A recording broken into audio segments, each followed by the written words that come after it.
verses 13 to 21. Paliho kayo sa pagtindog alam sa pagtao sa tuwang Ginoo.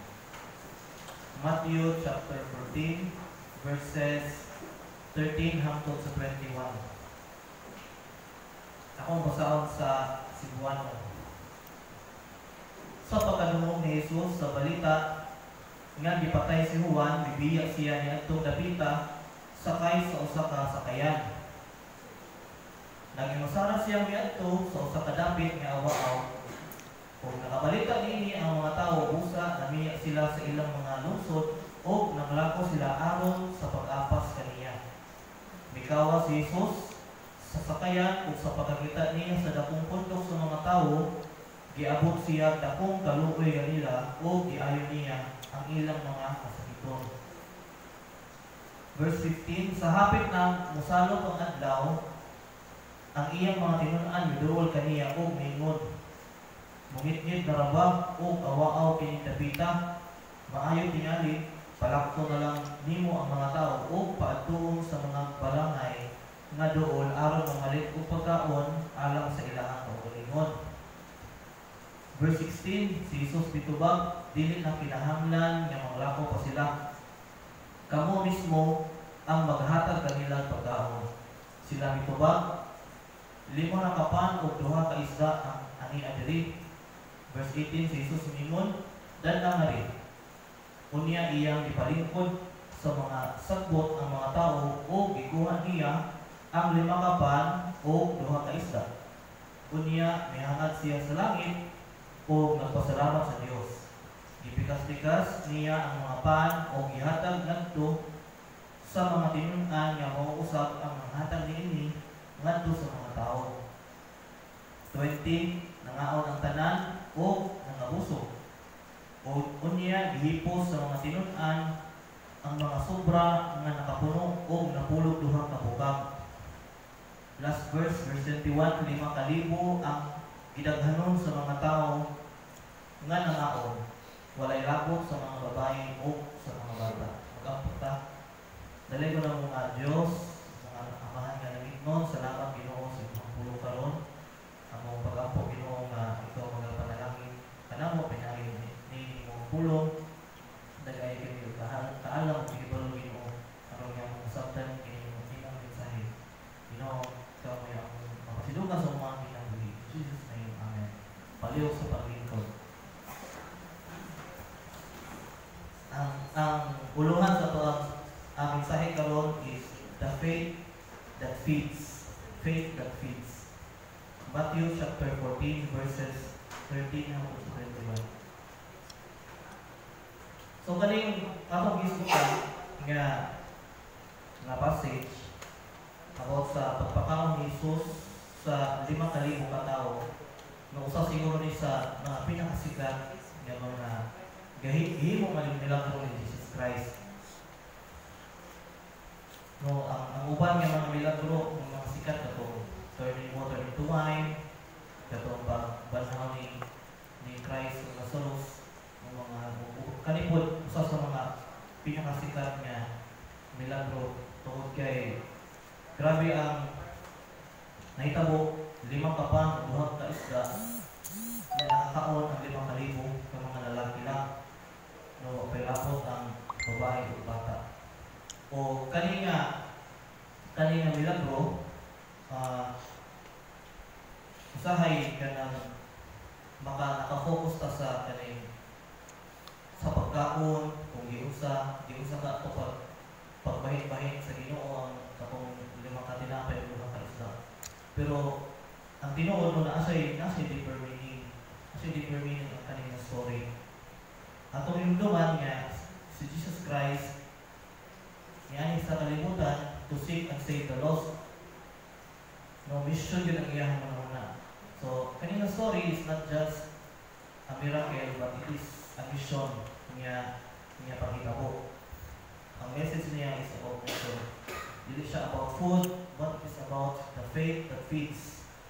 So, sa sugod sa atong gibasa nga verse, diba before aning mga verses, sulat ni Matthew ang naitabo na kamatayon ni John the Baptist. siya, and then nakabalita si Jesus Christ sa atong pagkamatay ni John the Baptist.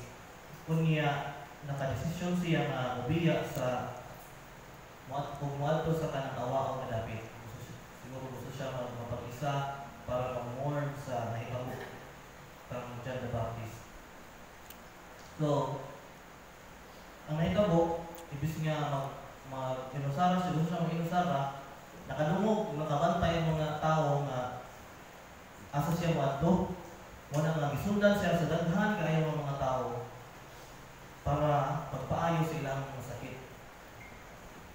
So, pagkabalo, pagkakita ni Jesus Christ, ang sa iyang reaksyon, wala siya nasuko, bis kaya magbuan ta, kay nagbuon ta karon kay namatay akong higalan sa John Baptist, wala siya naging anak. Instead, nakabati siya sa compassion sa mga tao. Kung iyang gi-entertain, kung niya, ipang-ayon niya ang mga sakit sa mga tao. Wala niya sila gibahawa. Bisan ko, naa siya sa kanang kasubuan niya tayo, ang ipatibago gihapon ang iyang compassion sa mga tao. Tumugin ang iyang heart. Ang iyang heart niya, mo hatag ko pagtagad sa mga tao, especially sa mga tao na nagkinahanglan o kanang kaluwasan silang mga kalingon. So, kanina time, ang mga disciples na balaka kay kanang padulong ng gabi. Kunya daghan kayo, imagine niyo 5,000 ka mga lalaki. Daghan kayo mga tao yun. Mabalaka ka ba? Mabalaka ka ikaw ang disciple. Gusto ba nila ni? Asa tag ipakaon sa ilaha kay ting panihapon na. Kunya nakahunahuna ang mga disciples nga pauliog sila o paadtuon sa mga barangay o sa village para makapalit o ginhapa o galing mo niya pagkaon. Muna'y nagsulod nga solusyon sa mga disciples silang una-una na ilang dapat buhaton. But, unsay tubag ni Jesus Christ sa ilaha? Sa English nga version, you give them something to eat. Kung amoy mo pagkaon sa ilaha, dili kinahanglan yung lakaw pa sila, kamoy mo pagkaon sa ilaha. Kung ikaw ang disciple, ako, asa may ibang reaksyon? Asa may kwarta, asa may pagkaon? Namay diri. Nay pagkaon diri, pero lima na kapan, yan o, kaista. Siguro kulang pa ganyan sa ilang 12 disciples. Kung kumamanando ka sa reaksyon sa mga disciples, usahay ka nang wala ka takaayon na layo sa ilaha ba? Diba? Ay, ako pasabot ka lang. Naay gusto si God may isuko sa tuwa, but naantay daghan yung mga excuses. Ang ato ang kasagaran excuses. Same na po sa mga disciples. Lord, kuhaan me kanang unqualified. Lord, unequipped me na mag-provide sa ilaha sa mga tao. Lord, kanang kulang na ang resources. Natay mga excuses. O kasagaran mo po na ito ang mga reaction if naay suko si God sa tuwa. But si Jesus Christ, dili siya ma-accept sa mga excuses sa mga disciples. O dili po siya ma-accept sa atong mga excuses. Pero si Jesus Christ, wala siya nasuko sa mga disciples. Kung sa iyang response, sa iyang excuse, siya, dadang rin ang mga pagkaon. Tapos niya ipalingkod niya mga tao, pasalamat siya sa katong pagkaon nga naa sa ilaha o ilaha ibahin-bahin. Kanya ang nahitabo, ang mga tao nangakon taman sa ilaha kanang hangtod nga nangabusog sila. No, nangaon ang tanan o nangabusog. Tapos naapagi mga sobra, mga dusik ang mga bukag. Atong makit-an diri nga si Jesus Christ nag-bless siya sa mga small nga mga offerings, sa mga small act of kanang obedience nato diya sa Ginoo. and iyan ay ginamultiply beyond sa atong imagination, no, beyond sa human niya capacity. Grabe niya nila kung siguro imagine ba, unaha ko dito grabe, ma-amaze ko sa gibuhat ni Christ niya yung anak na nakapakaon sa ina, nakadagdag yung mga tao sa gamay lang na pagkaon.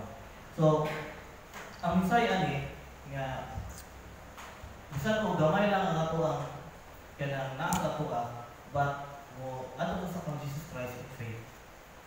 Mo hatag siya more than enough sa ato ang mahatag if we come in faith sa iya ha. And sometimes yung anak po ang sitwasyon sa kasagaran sa mga tao na suko si God pero daghan tang mga kanang natin mga limitations, daghan tang mga kakulangon nga makaingon sa kaugalingon, Lord, posible sa status na ko imposible dili na ko kaya, Lord, but si God padayon siya na nag-effect sa ato ang daghan nga rin ang kung sa'y naasa yung daghan sa kuha kaya ako yung bahala nga na ba? So, ang faith ato mong kita diri, faith that fits begins with obedience even if kanang unprepared ka. Mo mabili ng reality. Kitang tanan kanang unqualified kita. Kanya daghang mga higayon nga unprepared pa kita. But if natay faith, niya mo obey lang sa Ginoo. So kung saan natagamay ang nasa tuwa, muhatag siya o iyan ang gamiton para makabuhat o great nga mga butang. So kaning words ni Jesus Christ sa mga disciples na you give them something to eat. Natay mga makita ng mga realizations ani.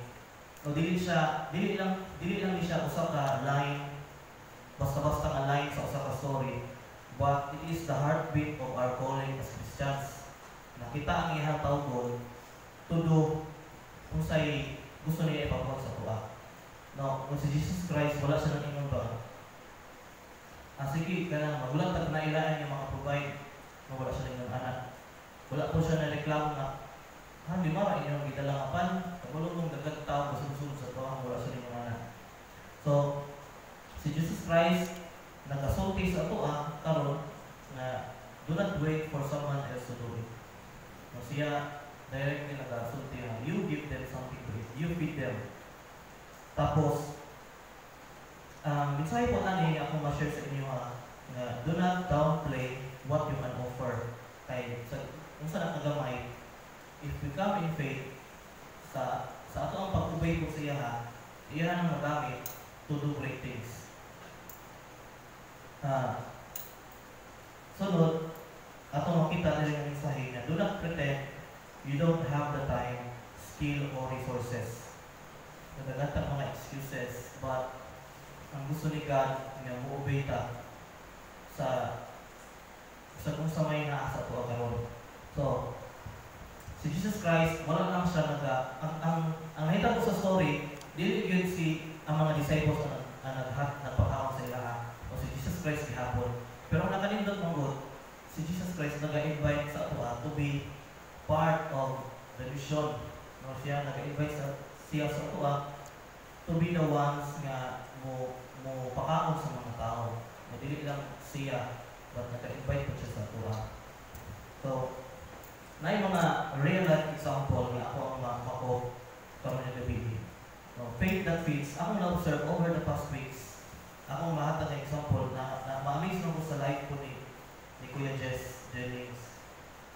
Si Kuya Jess, kita talang halos siguro kailan ang saya usa siya ka missionary siya sa IMP. O naa siya sa Pilipinas naga-mission for more than 2 decades na. So naga-mobilize siya sa mga young people to do missions. No, leading young people in this generation to obey the Great Commission.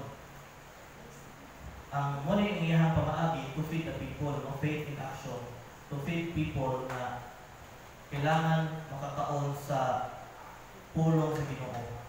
Muna iyang talent, grabe siya, maayos siya mo mobilize sa mga tao, mo empower mo, kanang mudasig sa mga tao nga muhatag silang kinabuhi to do missions. So grabe lang yun ka, amazing ba ang iyang life, yang dedicate sa iyong anak na pamagi. O salamat kayo sa Ginoo nga naging part ko sa iyang bulahaton. Through Nehemiah things to feed people sa pulong sa Ginoo. O wala lang ko'y kanang exact record pero I know nga naghanap yung kayo ang nabago ang kinabuhi na kailangan mo Jesus Christ tungod sa yung aning ministry sa Nehemiah things. Short mission trip lang siya pero makahatag sa lifetime niya transformation sa mga tao. And salamat po ko sa Ginoo nga kaya nakawitness ko last week sa live sa mga kabatanunan na commit sila ang life to feed the people na dili nila parente, dili nila kailang wala sila ilang kumbaga wala sila tawhanong nga rason to do it for them nga makadungog sa mensahe. Ang ilang simple na lang sila ilab sa Ginoo. Munang ni commit sila sa ilang life, sa ilang kabata, nihatag sila silang kinabuhi, silang panahon to do missions. Naiuban si kailangan ng uban ngayon po si Joylene Valdez na maka-amaze ko siya kay nag-lead siya sa iyang trabaho for 2 months para lang magbuhat ng mission. Pero sad lang kay nakita ko siya nabalda ang iyang team kay nagkasakit siya sa kaligid, di siya kalakaw. So ang una sa mga doktor katong sakit nga GBS, murag sa mga ikunin mga spinal o mga nerve na di ka makalakaw. Pero negative siya ato, ang ilahapon kanang una-una po basic meningitis, yan ako. So, sadlo kayo. Pero salamat kayo sa Ginoo, mapadalan kayo po na yung bulahaton niya. Karon naka-recover naman daw siya, pero napay naman siya sa ICU karon. Pero sa gingana ba, before mi naglakaw, ako siya mga tanak, kung saan ba, dayon ka mong mission gyapon. Oo siya sa sige sa hawid-hawid siyang legs yan. Na sakit na yung legs yung kilid. Ako una ato basic parehas niya sakit ako. Sa Laguna pa ko ba. Wala ko nakalakaw for almost 1 week tungkol sa ubos akong potassium tungkol sa akong kidney. So ma-appreciate lang ako ba ang ilahang commitment and obedience sa Ginoo. Niya sa ilahang kabata. Willing sila mag-risk sa ilang life. Napag galing karon ka ng grupo po sa Muslim sila sa area karon sa tulunan, ang isa na sa Cotabato na area po. Yung mga Muslim, nila sila mga picture, pero bawal daw siya i-expose din. Kasi delikado ba? Maka-amaze lang tayo na marumduman ako ang kaning story na the faith that feeds. Bisa ko sa ilang kabata, kagamay silang resources, willing sila ni-respond sila sa tawag sa Ginoo na you feed them. Wala lang akong pinitaw ko, kundi ka mo na nakadawa sa mga kaluwasan.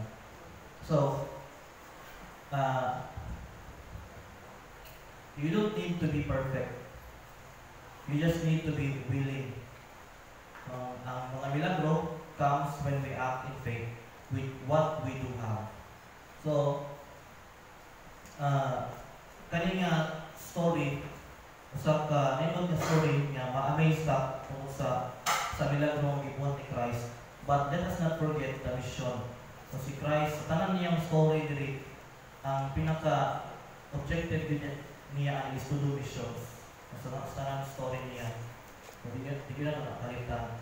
So, Jesus is still calling us and commanding us to feed those people.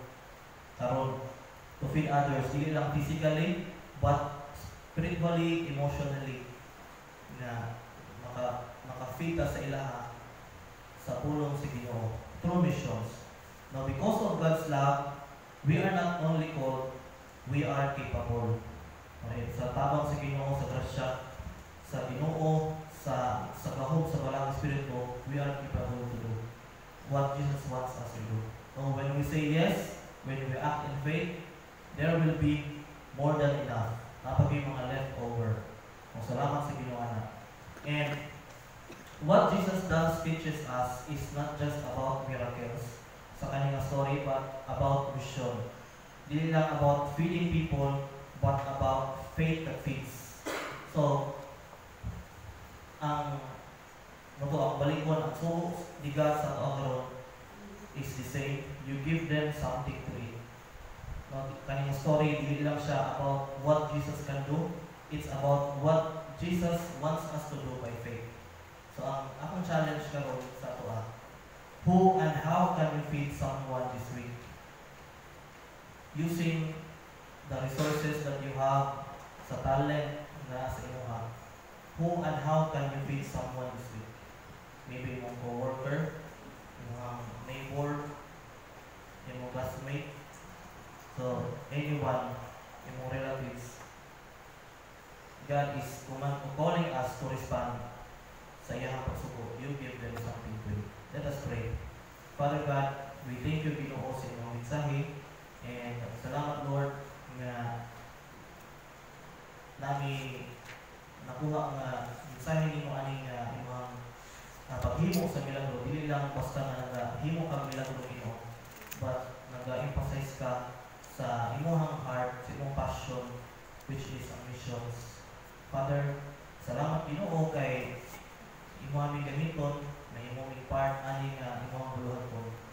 And salamat sa imong pag-encourage Ginoo nga bisan ko gamay lang ang resources nga naa sa moha, but if we obey in faith, imo ani gamiton nga gamay nga mga butang to do great things.